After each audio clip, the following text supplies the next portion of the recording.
Île-de-France. Vous écoutez IDFM sur le 98 FM. Bonjour Alexis Fréquin, nous sommes dans la galerie Antoine de Macedo, donc à Paris, dans le 6e arrondissement, rue Madame, au 45 exactement.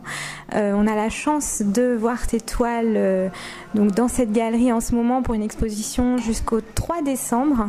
Alexis Fréquin, est-ce que tu peux nous parler de ces toiles qui sont autour de nous aujourd'hui? Bonsoir, oui, enfin je peux essayer. Donc je propose un univers que moi je trouve très simple, le plus simple possible, un univers de nature morte. J'essaie de... je fais une proposition finalement ancestrale, enfin très vieille de tradition picturale. Je fais une nature morte, mais que je souhaite contemporaine, le plus moderne possible, mais avec un média très traditionnel. Alors on voit, c'est des peintures. Ce sont des peintures à l'huile, oui. À l'huile. On voit des fleurs en fait qui émergent sur un fond assez vert. Hein. De manière générale, là, tu as privilégié le vert dans tes peintures.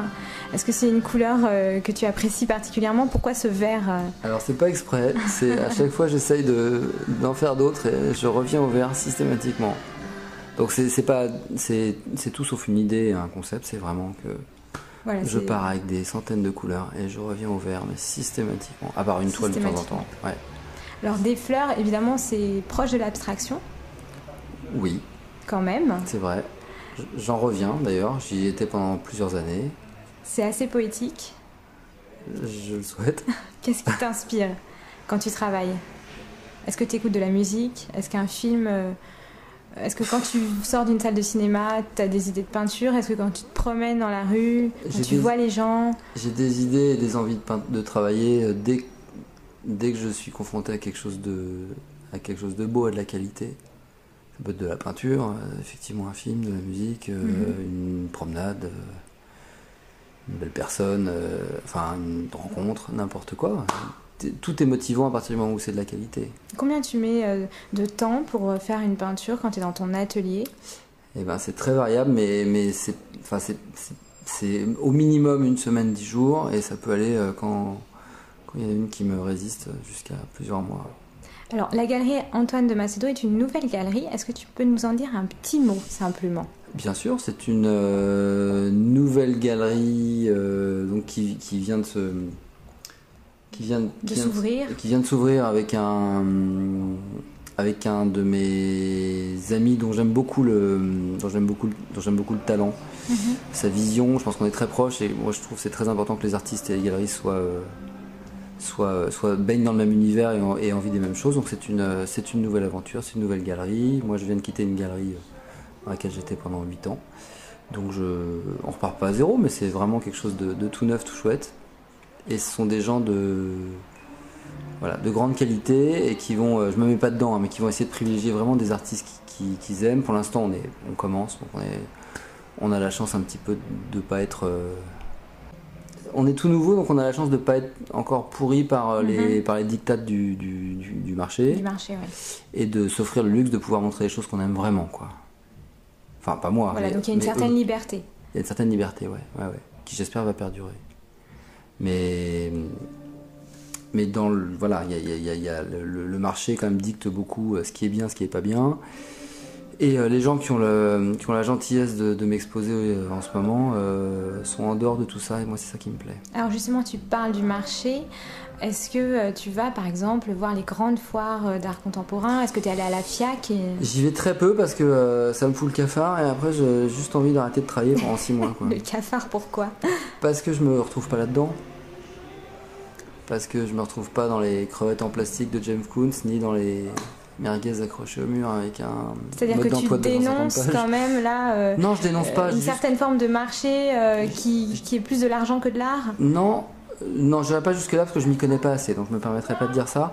Non, ce que je pense, c'est qu'il y a un art prédominant aujourd'hui dans les foires, dans les galeries, etc., qui est un art très conceptuel, qui est l'art de l'idée, de la thèse, donc très intellectuel. Au jour d'aujourd'hui, en 2011, on est plus sur un art conceptuel. On est énormément, et c'est très bien, il en faut, et il y a des trucs merveilleux dans les vidéos, les installations, etc. Mais pour nous, peintres et sculpteurs, c'est difficile de trouver une petite place là-dedans. Et c'est ça qui est pénible pour nous. Et quand on se promène dans les grandes foires, on n'a pas l'impression qu'il y a vraiment une place pour nous. Les seules peintures qu'on trouve sont des grands peintres modernes, enfin les Picasso, Braque et tutti quanti. Et parfois, donc pour la jeune création, c'est compliqué. Parfois il y a de la peinture, mais la jeune création est parquée dans des petits endroits. Est-ce que tu penses que ce sont toujours les mêmes galeries qui font le marché ? Oui, les grandes galeries. Ça c'est un fait avéré. Ouais. Mais bon, moi je critique pas ça. C'est juste difficile de rentrer dans ce sérail-là. Très difficile. On fait tout de suite une courte pause. Restez avec nous sur IDFM Radio Anguin 98 FM.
Émission ardoise, Alexis Fréquin explique sa peinture. Alors, voilà. Tu as commencé la peinture à quel âge ? À 13-14 ans. À 13-14 ans, ouais. Tu peignais dans ta chambre Je dessinais à l'école et peignais dans ma chambre. Ouais. Et ensuite, tu rêvais de devenir peintre ou ça... Non, ça s'est fait parce que quelqu'un m'a acheté une toile un jour et j'ai commencé à me dire que c'était peut-être possible éventuellement d'envisager un métier avec. Ouais. Puis avec des hauts et des bas et des hauts et des bas. Donc tu t'es d'abord tourné vers l'illustration, ouais. Comme tu m'as expliqué tout à l'heure. Et ensuite, tu as décidé de te consacrer plus à la peinture. Est-ce que c'était difficile au début ? Ah oui, mais c'est toujours difficile. Est-ce que le fait d'être illustrateur t'a aidé ? C'est-à-dire de fait d'avoir un nom dans l'illustration ? C'est un métier différent. C'est un métier différent. Avec un univers totalement différent. Donc t'as pris tes toiles sous le bras et t'as frappé aux portes ? Comment ça s'est passé ? Oui, j'ai eu la chance d'avoir des gens qui aimaient ce que je faisais à l'époque et qui m'ont poussé à... qui m'ont présenté des gens pour exposer. Et le truc s'est passé assez naturellement, quoi. Voilà. J'ai eu de la chance, là. Donc tu as commencé à faire des expositions dans des galeries parisiennes. C'est toujours à Paris ou est-ce que tu as fait ailleurs ? Non, j'avais un kangou à l'époque et je sillonnais la France avec mes toiles et je faisais toutes les expos possibles. J'avais pas encore d'enfants ni de... Et le contact avec les gens se passe comment ? Quels sont les retours sur tes peintures ? Les gens disent quoi en général ?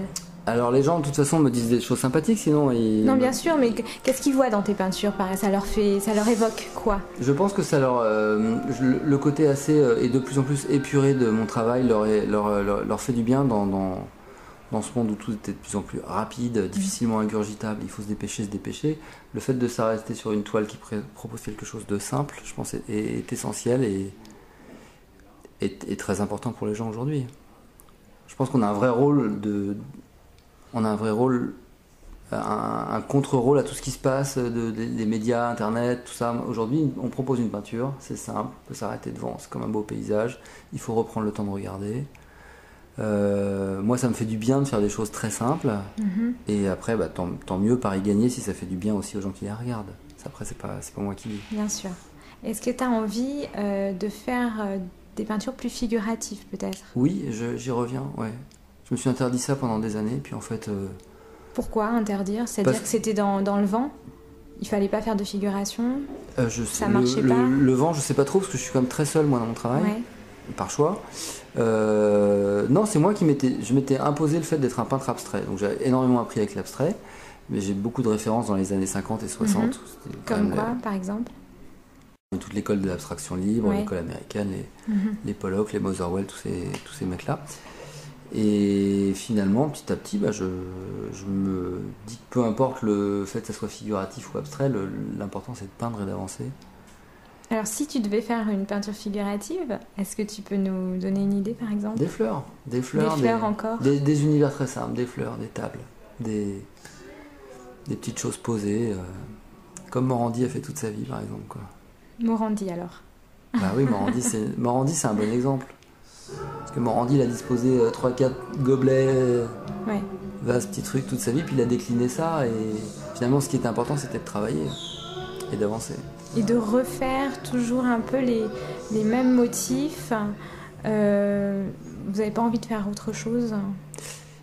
Pour moi, l'aventure, elle est nouvelle à chaque toile. C'est une évolution, c'est un travail, c'est une recherche aussi? Bien sûr. À chaque fois, sur une toile À chaque fois. Même si on reprend le même sujet, qu'on n'a pas changé d'1 centimètre, pour nous, l'aventure... Il y a un truc en plus. Voilà. Le truc, c'est... On espère que les gens qui regardent le travail vont pas s'ennuyer.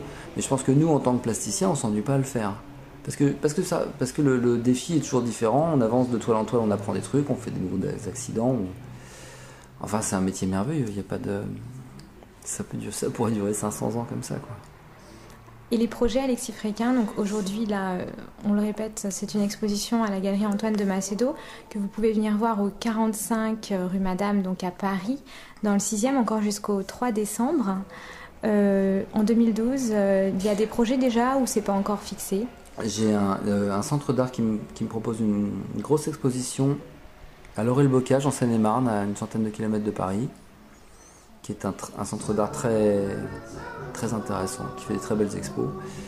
Je pense, normalement, janvier-février 2012. Voilà, et là j'ai beaucoup de travail parce que c'est immense. C'est immense, c'est-à-dire? C'est un lieu immense qui moi, va me permettre de faire des très très grands formats. D'accord, donc là plutôt vraiment des grands formats pour des grands murs. Des immenses formats. D'accord, c'est-à-dire combien de mètres?